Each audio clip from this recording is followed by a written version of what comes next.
Jumpa lagi dengan saya Susanti Ning Astuti. Kali ini saya akan mencoba menyampaikan sebuah informasi terkait dengan pengelolaan kinerja bagi guru dan kepala sekolah melalui platform Merdeka Mengajar yang terintegrasi dengan e-kinerja BKN.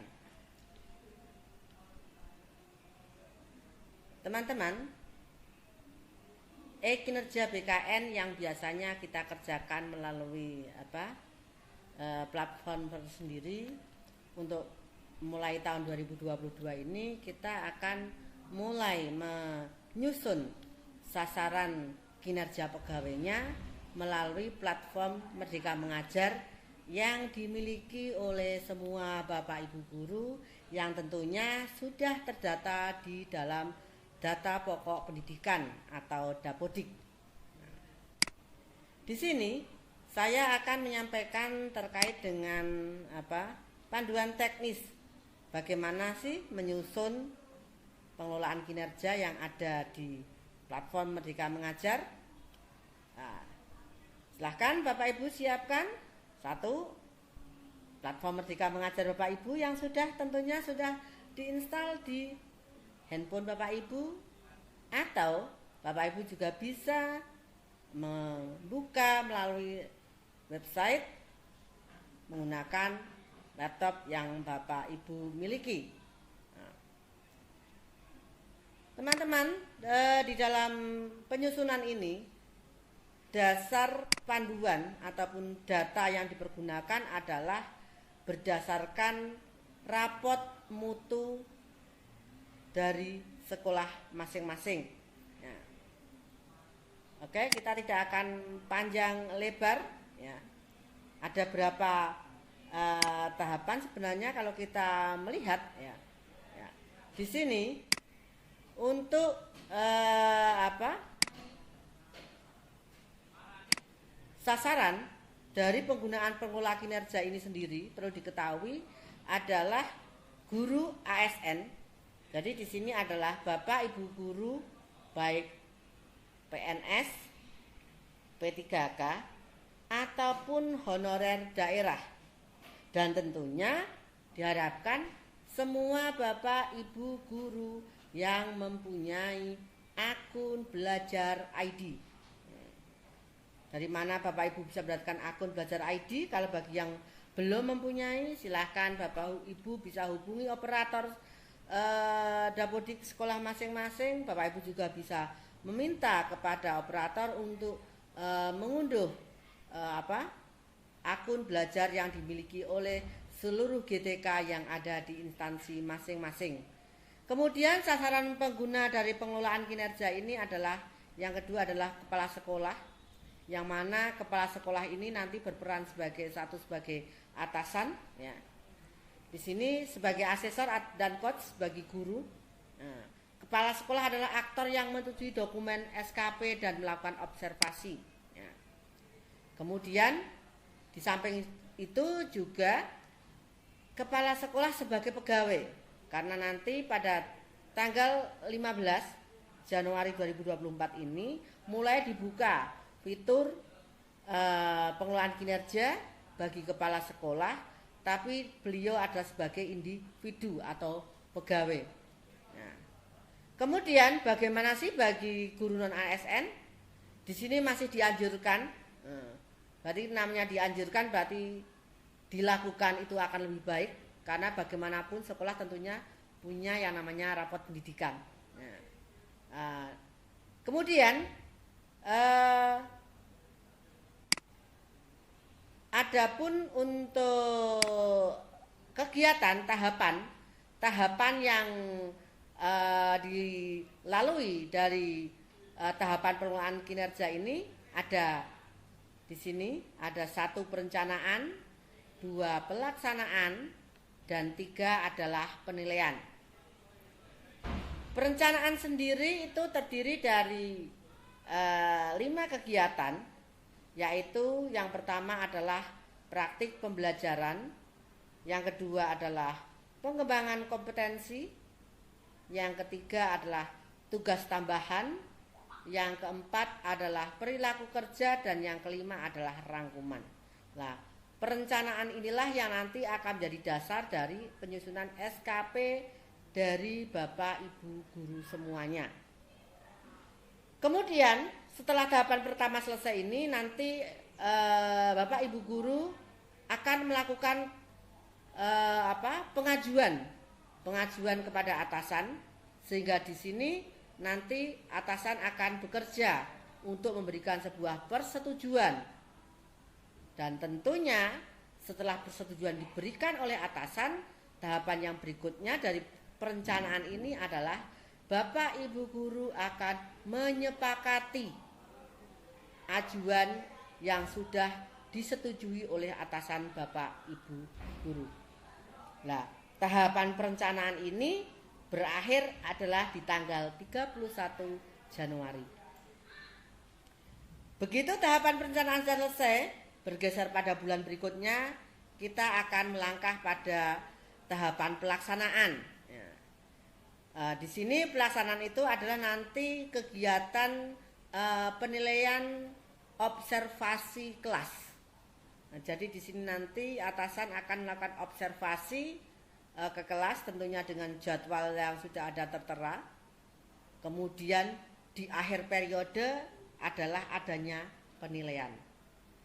Baik Bapak Ibu, kita akan membahas pada sesi 1 ini. Saya akan membahas tentang perencanaan. Baik Bapak Ibu, sudah siap semuanya ya? Kita akan coba buka fitur dari masing-masing akun PMM Bapak Ibu ya. Oke. Ini adalah tampilan beranda akun dari PMM yang dipunyai oleh Bapak Ibu guru ya. Di sini pastikan Bapak Ibu sudah mengupdate versi PMM yang dimiliki pada Android masing-masing, sehingga di sini akan muncul fitur pengelolaan kinerja. Nah, fitur ini yang akan kita klik ya. Kita klik bersama ya. Di sini tampilan landing page-nya, dashboard-nya adalah mulai perencanaan kinerja. Silahkan Bapak Ibu baca alurnya. Bulan Januari merencanakan, Februari persiapan observasi, Maret observasi, April Mei pelaksanaan tindak lanjut, dan Juni adalah refleksi dan penilaian ataupun penentuan predikat kinerja guru oleh atasannya. Oke Bapak Ibu, silahkan Bapak Ibu bisa klik mulai. Tampilan pertama adalah cek data diri Anda. Silahkan Bapak Ibu guru cek datanya sudah betul atau belum. Nah, misalkan di sini saya mengambil salah satu fitur dari rekan P3K di tempat saya. Di sini ada perintah lengkapi data, silahkan dilengkapi karena jenjang jabatan masih kosong. Ya, jenjang jabatan ini yang bisa diedit hanya jenjang jabatan. Karena data lainnya, nama, NIP, status kepegawaian, satuan pendidikan itu adalah sudah dari Dapodik masing-masing. Ya. Di sini berarti jenjang jabatannya apa? Kalau kita pakainya adalah dia P3K, kita akan pakai ahli pertama.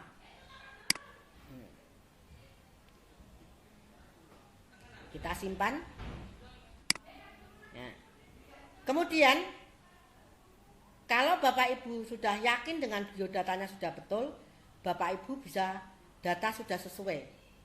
Tapi jika tidak yakin, Bapak Ibu masih bisa edit. Karena apa? Kalau Bapak Ibu sudah klik data sudah sesuai, Bapak Ibu tidak bisa mengulang atau kembali ke belakang untuk mengedit biodata pribadi panjenengan. Oke, sekarang kita lihat. Ini adalah data P3K. Saya juga punya pembanding. Di sini adalah PNS. Nah, sama dengan tadi. Apa yang muncul? Nah, di sini kalau pegawai pastikan juga kalau PNS adalah pastikan pangkat golongan jabatannya apakah sudah sesuai. Ya. Misalkan di sini belum sesuai, berarti kembali lagi. Silahkan diedit. Yang diedit apa kalau di data PNS? Yang bisa diedit adalah pangkat golongan dan jenjang jabatan. Silahkan bisa diedit seperti ini. Misalkan kalau sudah benar berarti nanti tinggal simpan. Kalau belum benar ya silahkan di ini berarti penata 3D ahli muda, ya betul, simpan misalkan. Sudah sesuai? Kalau sudah. Kemudian bagaimana yang honorer daerah? Nah, saya juga punya salah satu dari akun honorer daerah. Kita sama klik mulai. Nah, di sini data sudah sesuai. Lihat di sini Bapak Ibu, kalau P3K tadi adalah statusnya ya, P3K jenjang jabatan bisa ahli pertama. Kemudian kalau PNS statusnya adalah PNS, pangkat golongan ruangnya berapa, jenjang jabatannya apa, dan kalau yang honorer di sini adalah status kepegawaiannya honorer daerah tingkat 1 provinsi. Ya, kalau semuanya data sudah yakin sesuai, silahkan tadi Bapak Ibu bisa klik data sesuai. Ya, oke. Nah, kemudian bagaimana kalau sudah sesuai? Nah, kita lanjut ya. Saya akan kembali ke awal dulu. Ubah. Ya. Jadi di sini ini adalah tampilan berikutnya. Ya. Nah, tampilan awal begitu Bapak Ibu sudah melakukan tadi edit data, misalkan ini tadi saya klik salah satu ya, data sudah sesuai. Nah, apakah data diri Anda sudah benar? Data sudah benar. Nah, maka dia akan muncul seperti apa yang tadi saya sampaikan. Ya, sekarang saya akan menggunakan akun saya. Ya, di sini, Bapak Ibu, pada tampilan laman perencanaan kinerja ini, yang pertama adalah terkait dengan praktik pembelajaran. Yang perlu Bapak Ibu lakukan di sini adalah memilih indikator untuk fokus peningkatan kinerja Anda. Di sini disediakan rekomendasi indikator ini berdasarkan rapot pendidikan satuan pendidikan yang diikuti oleh Bapak Ibu semuanya di versi yang terakhir. Nah, di mana di situ ada 8 dimensi. Nah, ada 8 dimensi untuk guru, dari aktivitas interaktif, instruksi pembelajaran, instruksi yang adaptif, penerapan disiplin positif, keteraturan suasana kelas, umpan balik konstruktif, perhatian dan kepedulian, serta ekspektasi pada peserta didik. Pada rapat mutu pendidikan satuan pendidikan yang ada, Bapak Ibu bisa mencermati apa sih yang menjadi permasalahan. Di dalam rapat pendidikan itu ada 3 warna biasanya yang dijumpai bagi yang sudah pernah membuka rapat pendidikan, di mana di situ ada warna hijau yang menandakan bahwa posisi dimensi berada pada posisi yang baik. Kemudian ada warna oranye di mana dia berada pada posisi kurang baik. Kemudian yang ketiga adalah posisi warna merah atau pink, di mana dia adalah posisi yang terburuk atau paling kurang. Nah, untuk itu, di sini misalkan di rapot pendidikan satuan pendidikan saya ada 3 warna orange, yang 5 adalah warna hijau. Dari 3 warna indikator dimensi ini, silahkan Bapak Ibu bisa memilih salah satu. Nah, secara logika, kalau semuanya hanya memilih, misalkan saya memilih aktivitas interaktif, semua Bapak Ibu guru memilih aktivitas nomor 1 ini yang menjadi prioritas utama. Yang keduanya nanti isinya bagaimana? Tentunya kan tidak ada perbaikan. Nilai tetap warna orange. Untuk itu disarankan di satuan pendidikan bisa memilih beragam, tidak hanya terpusat pada salah satu dimensi yang mengalami nilai kekurangan di situ. Nah, misalkan saya klik yang kedua. Nah, kemudian apa yang dilakukan? Nah, kita klik. Nah, misalkan saya milih yang pertama, nah, instruksi pembelajaran. Kita klik ke pengembangan kompetensi.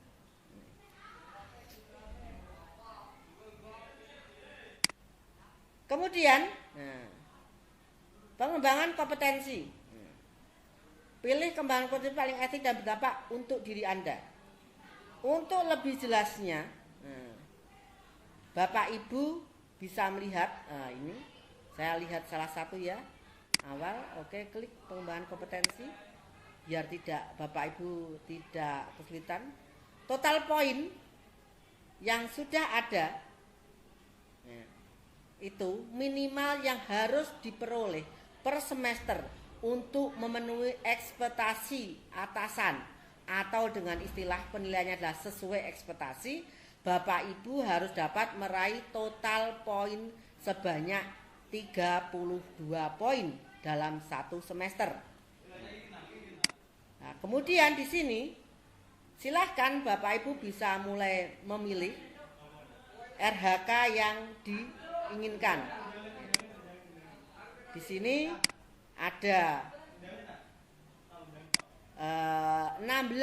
Ya, kalau Bapak Ibu membaca semuanya, dari yang pertama adalah meningkatnya kompetensi melalui peran sebagai partisipan kegiatan seminar, lokakarya, konferensi, simposium, dan atau studi banding lapangan yang diselenggarakan di bidang pendidikan. Ya. Kemudian yang berikutnya adalah meningkatnya kompetensi melalui peran peserta didik berbagi praktik baik dengan komunitas belajar, besar 4 poin. Kemudian meningkatkan kompetensi melalui peran sebagai peserta coaching atau mentoring sebanyak 4 poin. Meningkatnya kompetensi melalui peran sebagai penelaah aksi nyata sejawat yang dihasilkan oleh guru, 6 poin. Kemudian kompetensi melalui peran sebagai penelaah cerita baik, 6 poin. Kemudian meningkatnya kompetensi melalui peran penelaah perangkat ajar yang dihasilkan oleh guru, dan seterusnya. Bapak Ibu bisa melihat satu persatu. Kira-kira apa yang Bapak Ibu isi dulu di sini? Oh, saya sebagai partisipan kegiatan seminar atau lokakarya atau simposium, misalkan. Di sini catatannya, setiap satu kegiatan ada setara 4 poin. Bapak Ibu kira-kira selama 6 bulan ini di semester pertama ini, atau 5 bulan lah aktifnya, berapa kegiatan seminar yang Bapak Ibu ikuti? Silahkan Bapak Ibu bisa memilih. Misalkan saya mengikuti kegiatan 2 seminar. Oke. 2 seminar, kita sudah punya 8 poin. Ya. Apa bukti dukungnya? Sertifikat. Ya. Silahkan. Kemudian selanjutnya Bapak Ibu bisa menambah. Klik tambah. Kemudian pilih rencana yang kedua. Nah, apa yang kira-kira Bapak Ibu mungkin lakukan? Meningkatnya kompetensi peran sebagai peserta coaching atau mentoring. Nah, Bapak Ibu di sekolah mungkin pasti ada kegiatan supervisi akademik. Supervisi akademik itu kan sekarang adalah bentuknya sebuah coaching. Berarti Bapak Ibu bisa melakukan kegiatan ini. Kita pilih satu kegiatan, karena supervisi akademik ideal minimal dilakukan 1 kali dalam 1 tahun ajaran, akan tetapi lebih baik setiap semester 1 kegiatan. Nah, bukti dukungnya apa? Sertifikat. Nanti akan dikeluarkan sertifikat oleh lembaga atau sekolah ya, karena yang supervisi kan sekolah. Di sini sertifikat tidak mutlak harus dari laman PMM. Kemudian kita tambah lagi kegiatan berikutnya karena kita belum mencapai 32 poin. Nah, apa RHK berikutnya? Kita lanjut lagi. Nah, apa yang mungkin? Nah, Bapak Ibu lakukan, misalkan penyusunan konten unggulan, narasumber praktek baik kegiatan misalkan. Oh ya, hari ini saya sebagai narasumber, ini saya bisa mengisi. Nah, kemudian di sini meningkatnya kompetensi partisipan pembelajaran, atau mungkin apa ya?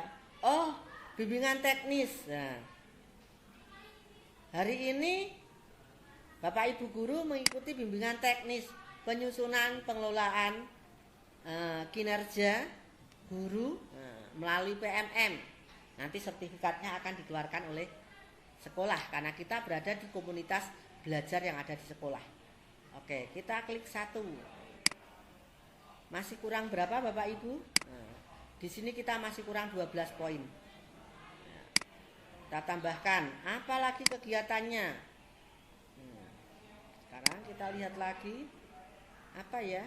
Menelaah mungkin, aksi nyata teman sejawat. Silahkan Bapak Ibu mana yang ingin diikuti. Nah, misalkan di sini perencanaan basis data, narasumber, partisipan observasi, pembelajaran, pelatihan mandiri. Misalkan Bapak Ibu ikut pelatihan misalkan. Ada upskilling misalkan. Nah, itu Bapak Ibu bisa mengisi di sini. Atau di sini Bapak Ibu bertugas sebagai coach, mentor, fasilitator atau pengajar praktek. Mungkin yang pengajar praktek dari GP, ada fasilitator, ada mentor, ada coach. Di sini Bapak Ibu juga bisa mengisikan. Atau mungkin apalagi ya, memiliki peraih pengakuan penghargaan. Bapak Ibu punya penghargaan, misalkan Satya Lencana bagi yang pegawai negeri, itu juga bisa. Oh, menyusun perangkat ajar yang dapat dibagikan. Nah, perangkat ajar Bapak Ibu pasti mempunyai ya. Nah, ini kita akan coba. Bapak Ibu masukkan perangkat ajarnya, dan ini nantinya adalah perangkat ajar yang terbit di PMM. Jadi perangkat ajar Bapak Ibu silakan diupload di dalam media platform Merdeka Mengajar. Ini cukup satu saja Bapak Ibu. Di sini ada sudah 24 poin. Kira-kira di sini sudah total 44. Bapak Ibu masih merasa mempunyai kegiatan lagi atau tidak? Silakan Bapak Ibu bisa cermati lagi sampai bawah. Karena di sini untuk sementara kita tidak ada lagi nanti menu untuk edit kalau sudah disetujui. Nah, jadi Bapak Ibu yakinkan dulu. Oh, dibaca sampai selesai. Saya apalagi ya yang lakukan ya. Oh, saya nanti di bulan Februari misalkan saya ada kegiatan magang guru. Bapak Ibu bisa masukkan. Ingat kalau yang sudah punya schedule ya. Jangan sampai nanti sudah diisi ternyata Bapak Ibu tidak melaksanakan. Tentunya nanti akan berpengaruh ya. Kemudian meningkatkan kompetensi penggerak komunitas.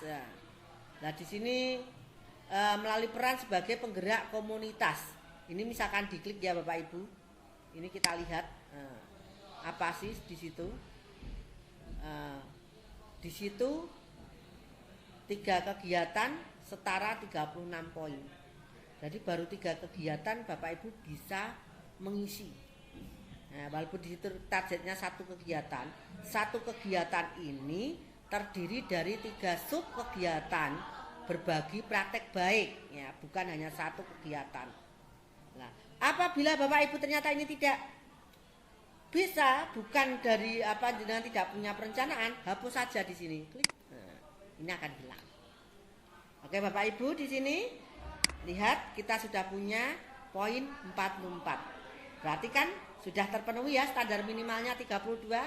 Kita lanjut saja ke yang berikutnya yaitu tugas tambahan. Oh iya Bapak Ibu, jangan lupa simpan ke dalam bentuk draft untuk mengantisipasi apabila terjadi adanya kendala listrik mati di tengah jalan.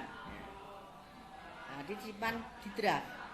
Kalau Bapak Ibu pakai laptop tidak masalah, tapi kalau Bapak Ibu mungkin pakai PC tidak ada UPS-nya kan bisa mati ya. Klik tugas tambahan. Tugas tambahan ini berisi apa? Tugas tambahan ini adalah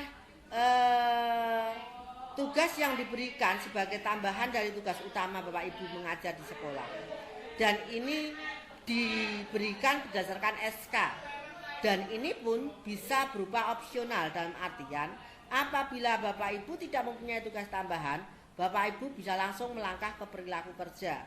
Tapi misalkan di sini Bapak Ibu punya tugas tambahan, nah kita akan lihat di sini apa sih tugas tambahannya. Ini ada beberapa, baik yang umum dari SD sampai dengan SMK, ada yang hanya SMK saja, ada yang hanya SD SMP saja. Silahkan Bapak Ibu dibaca. Ya. Hanya untuk SMP, SMA, SMK meningkatnya kinerja tugas tambahan sebagai wakil kepala sekolah. Kalau Bapak Ibu sebagai wakil kepala sekolah, silahkan bisa di sini tambahi. Ya. Oh ternyata saya di sini tugasnya adalah sebagai kepala kompetensi keahlian. Silahkan Bapak Ibu klik. Nah, jadi misalkan kalau ini kita lihat milik saya, ya jadi di sini untuk tugas tambahan, di sini saya mengisi apa saja. Oh, ternyata di sini saya ada sebagai kepala kompetensi, sebagai wakil kepala satuan pendidikan. Oke, kemudian kita tambah lagi karena apa? Saya juga mempunyai SK, yaitu meningkatnya kinerja satuan pendidikan melalui pelaksanaan tugas tambahan sebagai penilai kinerja guru. Nah, misalkan. Kemudian di sini saya mempunyai tugas tambahan sebagai pengurus organisasi profesi tingkat nasional. Kebetulan saya mempunyai SK-nya. Nah, Bapak Ibu bisa tambahkan. Oh, ternyata masih ada tugas tambahannya lagi. Apa? Pengurus organisasi tingkat provinsi. Bisa ditambahkan juga. Oh, masih punya lagi organisasi profesi tingkat kabupaten. Masukkan lagi. Dan kalau sudah, oh saya sebagai wali kelas misalkan, Bapak Ibu tambahkan lagi. Kalau memang Bapak Ibu sebagai wali kelas. Oh, Bapak Ibu adalah sebagai pembina OSIS. Bapak Ibu juga bisa memasukkan. Ya, di sini karena apa?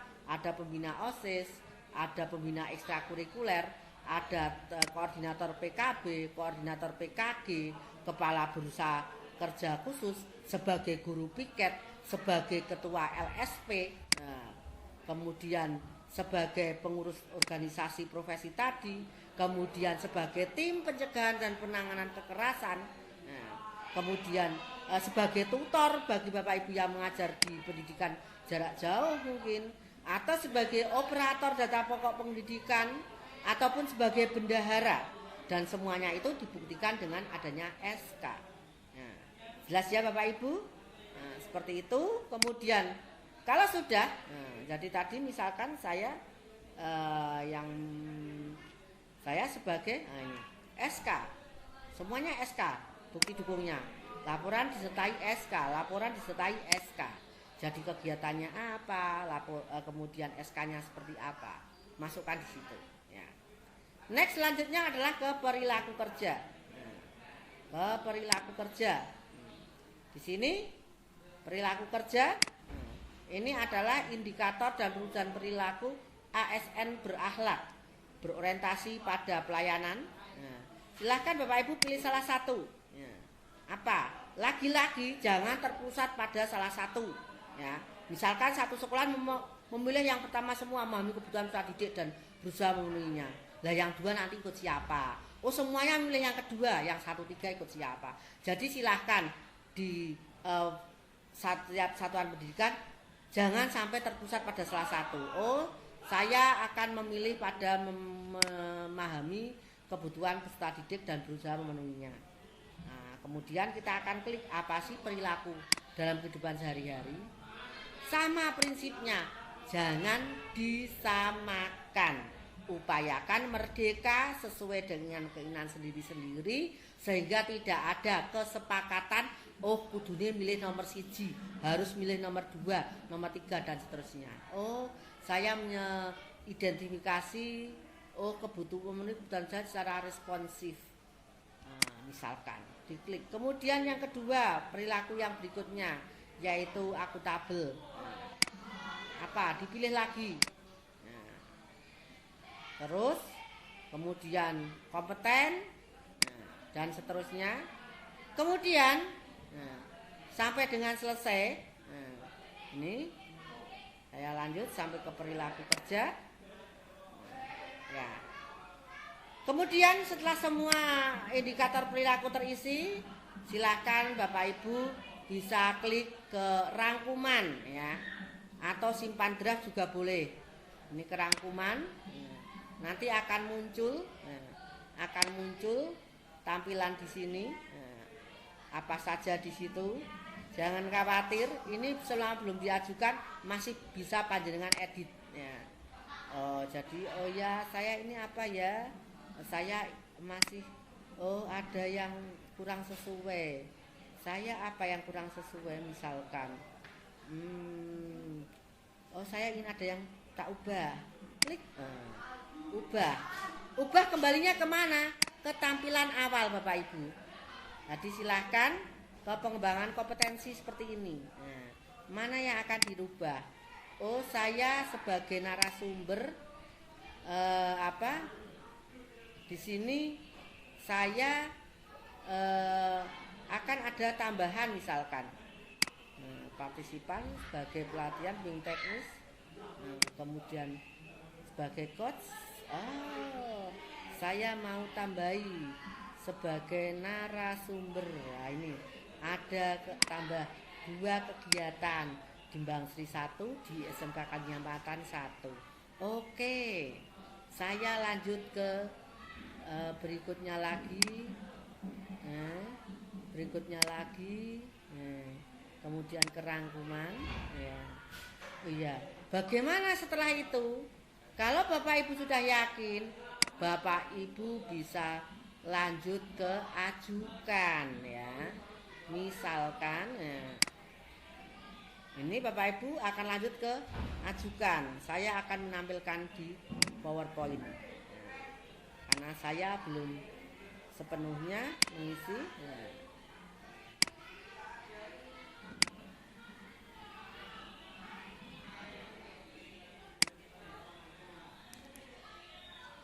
ya. Jadi di sini sudah selesai sampai rangkuman, klik ajukan sehingga akan muncul.